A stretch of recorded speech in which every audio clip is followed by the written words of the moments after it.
ज़्यादा युवाओं की संख्या एक 80% लगभग संख्या युवाओं की 40 साल से नीचे की संख्या मिली।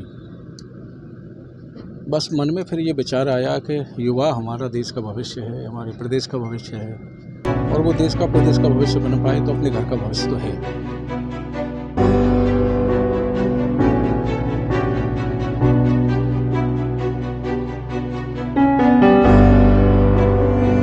और जिस घर का भविष्य जेल में हो वो परिवार अंधकारमय हो जाता है, इसलिए फिर कैदियों के साथ हमने संवाद शुरू किया।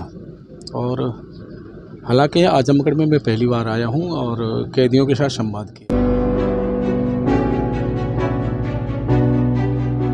कैदियों के साथ संवाद में हम अपने कैदियों को परिवार से कनेक्ट करते हैं कि आपके जेल में आने के बाद आपका परिवार किन परिस्थितियों से गुजरता है। आपके परिवार में कोई बहन बेटी शादी के योग्य है, अच्छा परिवार वाला उसे लेता नहीं है। आपके परिवार में कोई भाई है तो उसकी शादी कोई करता नहीं है।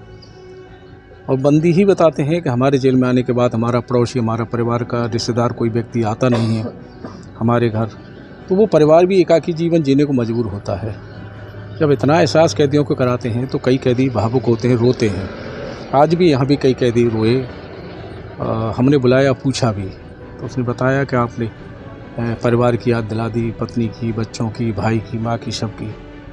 उसी समय फिर हम संकल्प भी कराते हैं, और वो यहाँ भी कैदियों ने संकल्प किया है।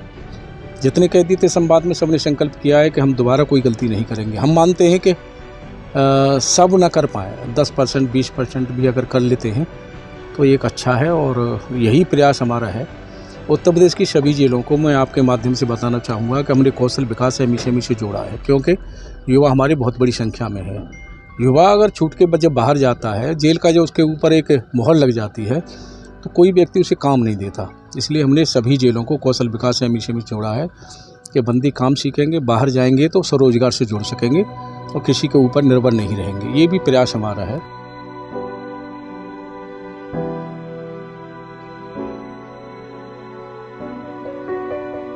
उत्तर प्रदेश में 4 जेलें बची हैं, जैसे बलिया की है, महाराजगंज की जेल है, देवरिया की है, और सोनभद्र की है, भदोही, और उसके बाद पश्चिम में 2-3 जेलें बची। बाद बाकी सारी जेलें हमने कंप्लीट कर दी। और सभी प्रदेशवासियों से, देशवासियों से एक अपील करूँगा, हम अपने बच्चों के साथ समय दें, बच्चों के साथ बातचीत को साझा करें, बच्चों की मनोदशा को समझें, और वो बच्चे कहाँ क्या कर रहे हैं, बच्चों पर थोड़ी निगरानी भी रखें। और बच्चों के साथ अगर हम बातचीत अपनी आत्मसात करेंगे तो मैं मानता हूं कि हो सकता है कि बच्चे गलतियां करने से बच जाएं। सर,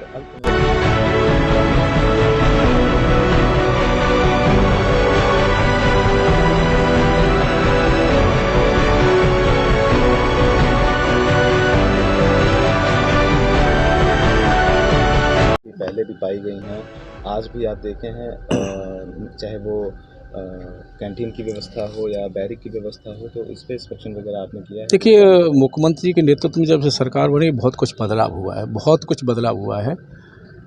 कैदियों में आपस में वाद विवाद बंद हुए, खाने की गुणवत्ता में सुधार हुआ है, साफ़ सफाई में सुधार हुआ है, बहुत कुछ बदलाव हुआ है। और जहाँ कहीं भी हमें कोई शिकायत मिलती है तो उसका स्वयं मैं संज्ञान लेता हूँ, किसी के ऊपर निर्भर नहीं रहता, स्वयं जा कर के चला जाता हूँ और देखता हूँ, निरीक्षण करता हूँ।